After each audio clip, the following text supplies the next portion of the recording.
Olá, está no ar mais um O Tema é Direito. Este é um programa do curso de Direito do Centro Universitário Franciscano. Minha convidada de hoje é a professora Camila Machado Ampierre. A professora Camila é mestre em Integração Latino-Americana pela Universidade Federal de Santa Maria, professora do curso de Direito da Unifra, advogada. Seja bem-vinda, professora. Muito obrigada, é um prazer muito grande estar aqui, colaborar e fazer uma discussão que eu acredito que é bem relevante para o direito penal atual.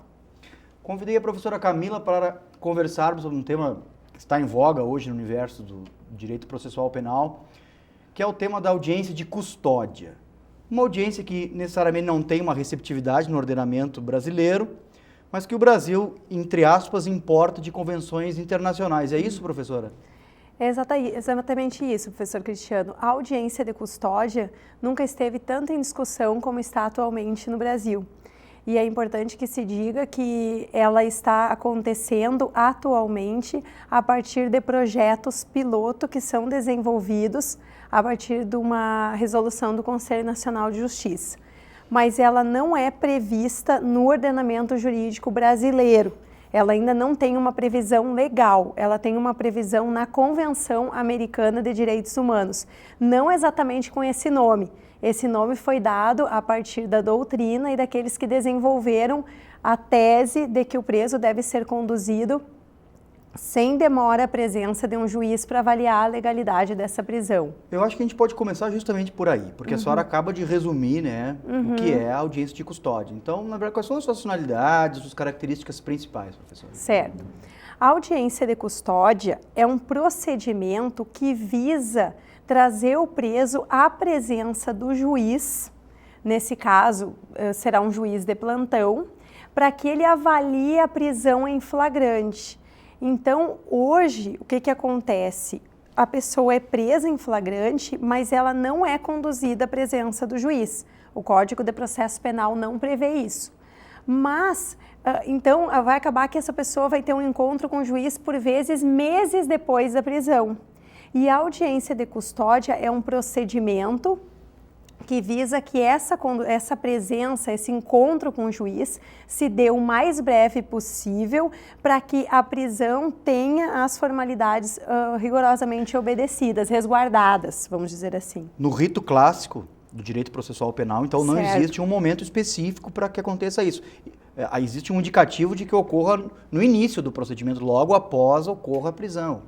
Ou até mesmo antes da... Em verdade, o Código de Processo Penal nada menciona sobre a presença do preso até o juiz. Então, o que acontece hoje? Como é que funciona? O Código de Processo prevê que a pessoa será, então, autuada em flagrante, aí ela será conduzida à presença da autoridade policial, que é o delegado de polícia.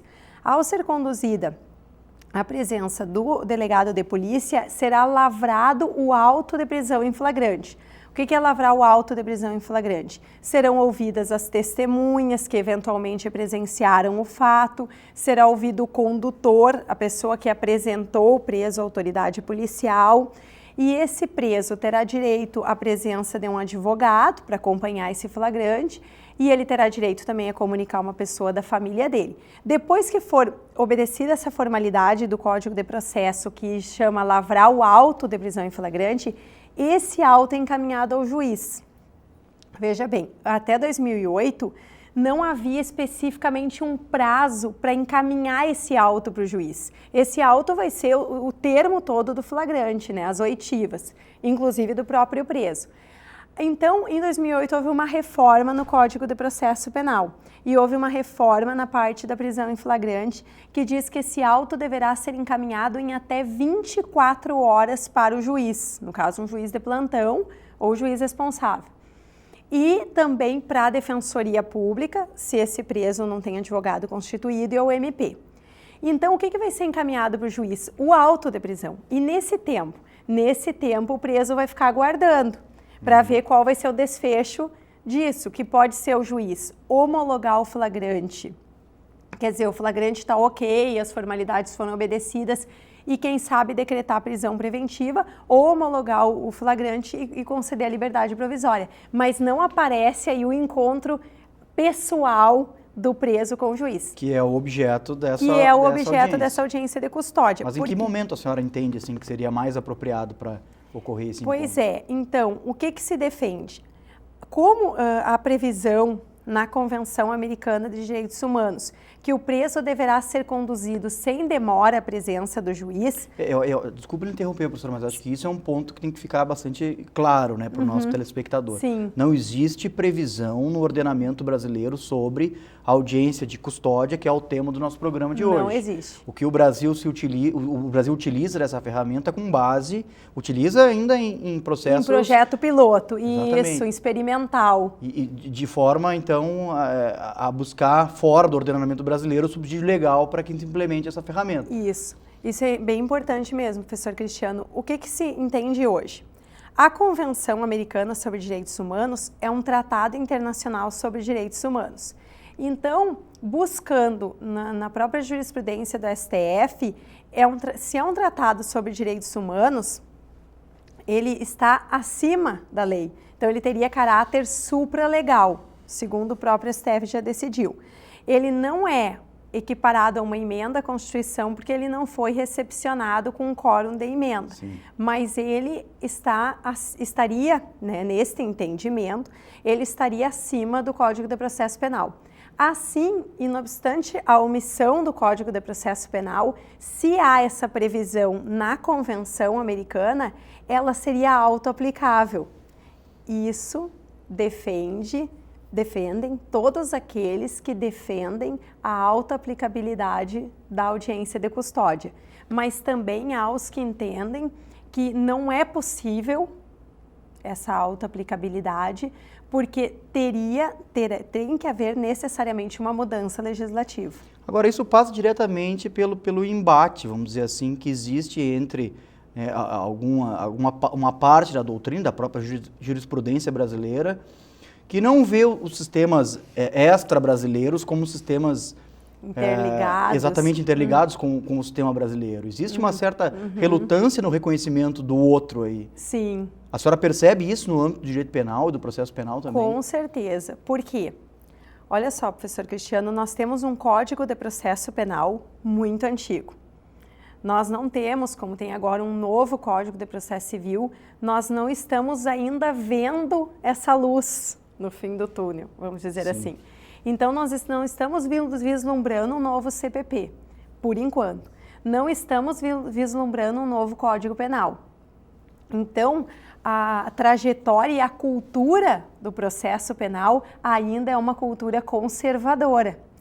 E o que se entende hoje, o que muitos defendem? Que esse processo penal tem que se fazer uma releitura do processo penal. E uma releitura do processo penal de acordo com os direitos humanos. E aí tem que necessariamente buscar aonde isso? Nos tratados sobre direitos humanos. Mas ainda tem também todo um outro viés muito conservador e o nosso Código de Processo Penal, inclusive, ele tem resquícios do sistema inquisitorial. Então, há esse embate, exatamente como o senhor falou, há esse choque de culturas, vamos dizer assim. Na verdade, isso é representado pela obsessão do plano da soberania do próprio Estado. Exatamente. É isso que dificulta Exatamente. A possibilidade de você olhar para as relações internacionais, para os tratados internacionais, que registre-se o Brasil é signatário. Exatamente. Inclusive desde que ele foi buscar, né, fora do seu ordenamento, para subsidiar legalmente a audiência de custódia. Exatamente. Então, como nós íamos falando, embora não haja uma previsão legislativa, há a possibilidade da autoaplicabilidade. Mas é importante dizer que existe também aqueles que entendem que deve haver uma reforma legislativa. Por quê? Qual é um dos argumentos? É que para viabilizar, para operacionalizar, como é que vai acontecer essa audiência? Será que esses projetos piloto vão conseguir dar conta de realizar uma tentativa? E como o senhor havia me perguntado antes, eu não sei se eu respondi, mas qual é o prazo dessa apresentação? Há uma omissão de sem demora. Hoje, estão se entendendo que nesse prazo, então, de 24 horas, deve-se conduzir o preso à frente do juiz. Então, não só aquele papel que formalizou o flagrante, mas também o próprio preso, para que o juiz analise a legalidade do flagrante, não lendo, mas conversando com o preso, com o Ministério Público e com a defesa presente. A senhora acha que isso é visto com bons olhos pela magistratura, considerando já o número de processos em que eles atuam, né, o volume de processos que eles têm? Porque, na verdade, isso vai gerar demanda, vai gerar a necessidade, né, do juiz receber esse preso, e isso, quantas pessoas são presas por dia? Sim. Só em Santa Maria, por exemplo. Sim. Então, isso vai gerar um volume, e a pergunta é, será que o sistema está preparado para o enfrentamento dessa... Sem entrar no campo das vantagens e das desvantagens, que a gente não falou sobre isso ainda, e vamos deixar para o segundo bloco. Professor Cristiano, eu penso que ainda se está olhando com desconfiança sobre a audiência de custódia. Eu já vi, já li, já ouvi vozes contrárias vindo dos alguns delegados de polícia, alguns juízes, promotores, mas no sentido exatamente que o senhor falou, não de ser ruim ou bom, mas no sentido de operacionalizar. Como operacionalizar, como fazer funcionar, tendo em vista o grande número de prisões em flagrante, e todos nós sabemos o quê? Que nós não temos juízes em número suficiente. Nós precisaríamos de mais juízes, nós precisaríamos de mais promotores, de mais delegados de polícia. Nós conhecemos essa difícil realidade, mas por outro lado também se pensa assim, ó, será que não vai deixar de acontecer porque o sistema não está preparado? Quem sabe não é a hora desse choque para o sistema e o sistema começar então a funcionar de acordo com essa realidade. Eu acho que esses projetos pilotos são exatamente nesse sentido, aos poucos tentar implementar a audiência de custódia, mesmo que isso gere algum desconforto. Eu acredito que gera desconforto, porque tem que mudar a sistemática. Vai ter que ter um juiz disponível para encontrar esse preso. Mas isso hoje está condicionado ao juiz daquela determinada vara criminal querer ou não querer a realização desse procedimento, professora? Ainda há um projeto piloto, então não está ainda na disponibilidade ou na possibilidade do juiz querer ou não. Aos poucos vai sendo implementado e no momento que o tribunal implementar efetivamente, vai implementando nas comarcas. Eu lhe pergunto isso porque daqui a um pouco, com certeza, os advogados, principalmente os que atuam na esfera criminal, podem achar que isso é um direito inerente ao seu cliente, e não abririam mão dessa possibilidade. Exatamente, e isso já está acontecendo. Inclusive, eu estive lendo esses dias que alguns advogados estavam cogitando questionar a legalidade da prisão em flagrante, sem audiência de custódia. Porque se a Convenção Americana é supralegal e não foi realizada a audiência de custódia, então estaria havendo uma ilegalidade. Da mesma forma que não estaria se desrespeitando determinado artigo do Código de Processo, não estaria se respeitando. E aí cogitava-se exatamente isso. Quem sabe discutir no tribunal, essa prisão foi legal, ela obedeceu às formalidades legais, porque se não houve audiência de custódia e exatamente como o senhor colocou, não seria um direito do preso? Se ela está prevista na Convenção Americana, eu não posso interpretar como um direito dele, o direito de ser conduzido à presença do juiz, ou seja, ele pode dizer, eu quero ser conduzido à presença do juiz porque eu quero explicar, falar, conversar sobre a minha prisão com o juiz. E aí o sistema vai dizer, não haverá realização da audiência de custódia porque o sistema não está pronto para isso. Certamente. Bom, estamos conversando sobre o tema audiência de custódia, vamos fazer um breve intervalo, já retornamos, fique conosco.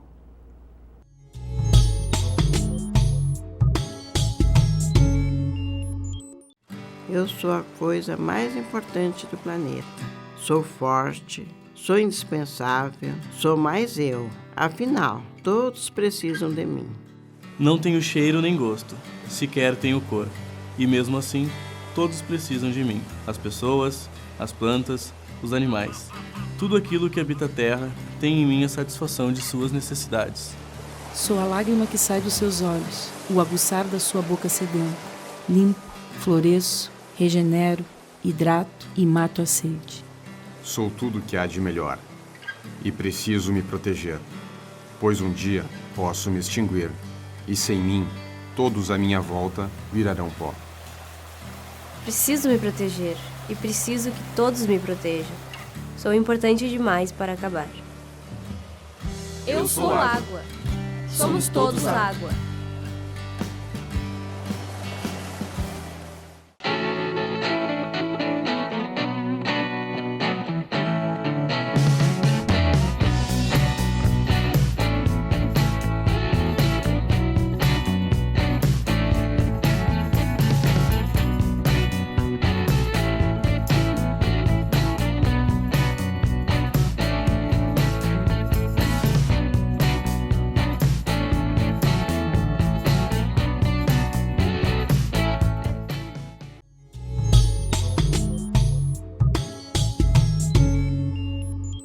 Retornamos com o tema É Direito de hoje. A minha convidada, como disse na abertura do programa, é a professora Camila Machado Ampierre, professora do curso de Direito aqui do Centro Universitário Franciscano, advogada, uma pesquisadora na área do direito criminal e do processo penal. Professora, conversamos sobre audiência de custódia. A senhora traçou um conjunto de características dessa audiência, salientou principalmente que não existe receptividade no ordenamento brasileiro, e que é um projeto piloto, e que a base fundamentativa vem das convenções internacionais, dentre as quais o Brasil é signatário. Exatamente. Mas eu lhe perguntaria, para iniciarmos esse segundo bloco, professora, quais são as vantagens dessa audiência? Ela é vantajosa, sim ou não? E, se, em caso positivo, para quem? Exatamente. Professor Cristiano, recentemente eu escutei e li as pessoas dizendo assim, a audiência de custódia ela só é vantajosa para o preso. Então, ela só traz benefícios para o preso. A quem interessa? Eu já vi essa pergunta, a quem interessa a audiência de custódia? Eu penso que a audiência de custódia ela não é vantajosa só para o preso. Ela é vantajosa para todo o sistema penal. Porque quando se pensa no sistema penal, nós não podemos pensar no sistema penal só visualizando a questão da prisão em flagrante, mas todas as consequências dessa prisão em flagrante. O Brasil oscila entre a terceira e quarta maior população carcerária do mundo. Nós temos cerca de quase 300 mil presos provisórios. E esses presos provisórios são aqueles que lotam os cárceres, as prisões no Brasil, que vão esperar o julgamento presos quando nós somos também signatários de um sistema de presunção da inocência. Então, se questiona muito, inclusive em discussão em nível dos direitos humanos, até que ponto se faz valer a presunção da inocência com esse alto número de presos provisórios.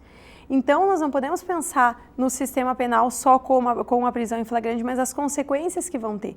Então, a partir disso, a audiência de custódia, ela não interessa só para o preso, ela interessa para todo o sistema penal. E, veja bem, a audiência de custódia vai permitir que o juiz converse, encontre o preso e entenda a situação da prisão em flagrante. É muito importante que se diga, o juiz, essa audiência de custódia não tem por objeto o juiz analisar o mérito do fato em si. O juiz não vai fazer uma análise de mérito, vamos dizer assim, do fato. Ele vai analisar a legalidade da prisão. Claro. Então, ele vai analisar o quê? A prisão cumpriu as formalidades, porque tem uma tramitação. E qual é a vantagem? A possibilidade de verificar que a continuidade daquela prisão é desnecessária. O que o juiz pode fazer, então? O Código prevê as medidas cautelares diversas da prisão. Essas medidas cautelares são, por exemplo, a obrigação de comparecimento mensal em juízo, o próprio uso da tornozeleira, se afastar de determinadas pessoas, determinados lugares. Será que não é oportuno que o juiz, conversando com o preso, aplique para ele uma medida cautelar diversa da prisão? Olha, eu vou te aplicar determinada medida cautelar diversa da prisão. Não haverá uma prisão preventiva. Quer dizer, há a possibilidade desafogar o sistema carcerário com esses presos provisórios. Agora, isso aí também guarda relação direta com a questão da democratização ou da necessidade de se falar numa maior democratização do processo penal. Exatamente. Quando o juiz ouve o preso no início do procedimento por ocasião dessa prisão. A senhora elegeu como um exemplo privilegiado da prisão, a prisão em flagrante, relacionando-a com a audiência de custódia. Mas eu lhe pergunto, a audiência de custódia teria aplicabilidade independente da prisão cautelar realizada? Por exemplo, poderia se dar no universo uma prisão temporária, por exemplo? Acredito que poderia. Mas hoje a preocupação ela está voltada à prisão em flagrante, para que a prisão em flagrante não vire uma prisão temporária, uma prisão preventiva. Sim. Então, o que acontece? Nada impede, obviamente, que uma pessoa seja presa temporariamente ou preventivamente sem ter havido flagrante. Mas o que ocorre hoje? A preocupação, então, em relação ao sistema. O sujeito é preso em flagrante, o juiz pode homologar esse flagrante, decretar prisão preventiva. Será que isso não pode ser evitado? Claro que muitas pessoas, professor Cristiano, inclusive isso tem aparecido muito nos comentários que as pessoas têm feito. Mais uma prisão, mais uma forma de soltar preso. Ninguém fica preso. Eu ouvi isso recentemente, no dia que estava dando notícia sobre a primeira audiência de custódia no Rio Grande do Sul. As pessoas comentando, é uma formalidade para soltar.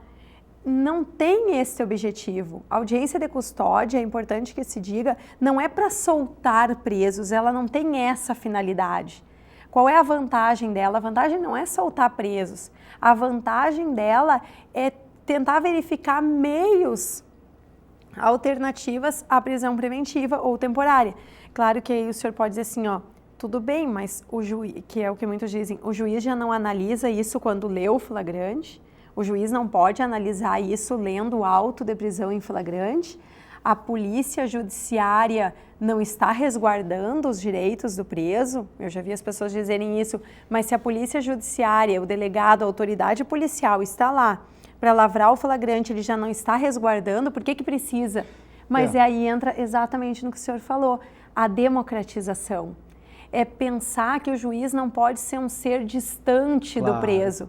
É a possibilidade de democratizar, de fazer o processo penal menos formal. Isso seria um dos braços da democratização. Exatamente. Né? Hoje em dia isso é um tema que no direito processual civil ele é muito presente, muito. E ainda não no processo penal. Em razão talvez de serem outros valores, né?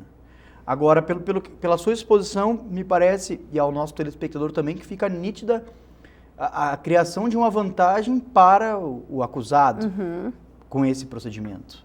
Correto, professor? Sim. A vantagem para o acusado, sem sombra de dúvidas, é latente, porque é a possibilidade que ele tem de passar para o juiz as considerações dele a respeito dessa prisão, né? E também para resguardar a legalidade da prisão. Não, novamente colocando que a autoridade policial não faça isso, a autoridade policial faz isso, obviamente.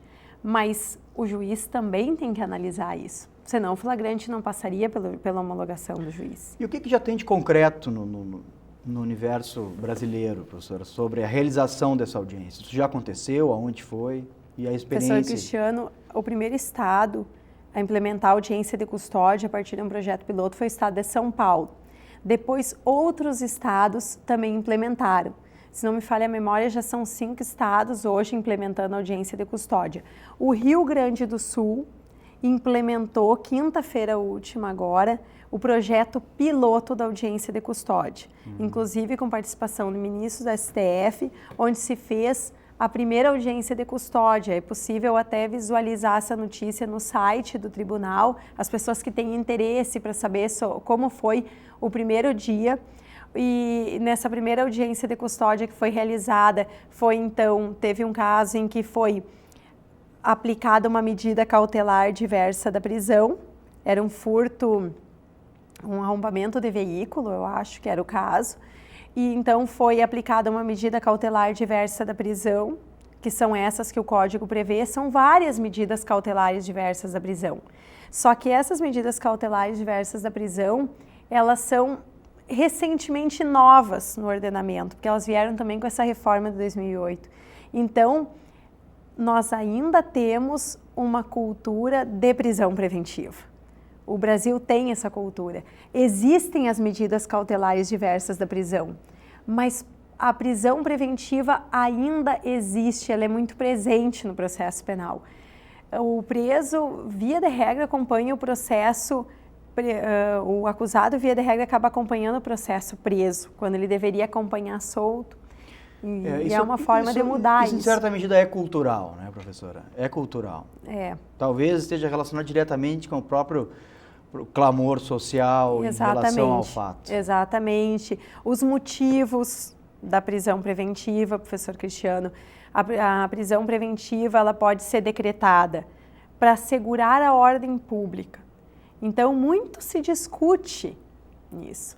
Qual é esse fundamento assegurar a ordem pública? Né? É um fundamento, em certa medida, amplo, porque viabiliza um decreto de prisão preventiva dentro de várias situações diversas. Né? Então, como o senhor disse antes, quem sabe não é o momento de se repensar o processo penal, ainda que se encontrem algumas dificuldades, como a dificuldade, me parece assim, da logística de como fazer isso acontecer em todo o nosso estado e em outros estados também do Brasil. Claro, bom, professora, esse é um tema bastante interessante, né? Um tema que nos provoca, principalmente a senhora, que é uma pesquisadora da área, mas creio que o nosso telespectador também se sentiu privilegiado com a sua exposição. Eu gostaria de agradecer a sua presença, de lhe dizer que o programa está à sua disposição para quando a senhora assim desejar. Eu agradeço, foi muito interessante vir aqui discutir esse tema. Este foi o Tema Direito. Fique ligado nos próximos programas da TV Unifra. Foi um prazer contar com a sua audiência. Muito obrigado e até a próxima.